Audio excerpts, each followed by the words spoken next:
Bismillahirrahmanirrahim. السلام علیکم ورحمۃ اللہ وبرکاتہ. سوال بھیجنے والے بھائی کا نام ہے خورشید حسین، تعلق ہے ان کا راولپنڈی سے. کہتے ہیں کہ ایک بد عقیدہ شخص ہے، کیا اس کے پاس اپنے بچوں کو قرآن کی تعلیم کے لیے بھیج سکتے ہیں؟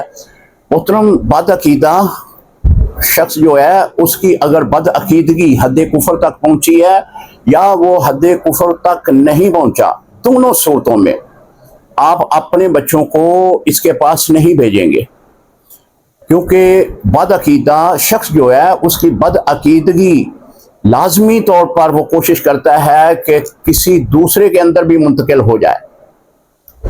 کیونکہ یہ جتنے بھی بد عقیدہ ہیں، خواہ وہ گستاخ صحابہ، گستاخ اہل بیت، یا پھر گستاخ اولیاء، یا دین شریعت کے ساتھ مذاق کرنے والے جتنے بھی ہیں، یہ ہرما وقت اس کوشش میں رہتے ہیں کہ دین اسلام کے خلاف بغاوت ڈالی جائے.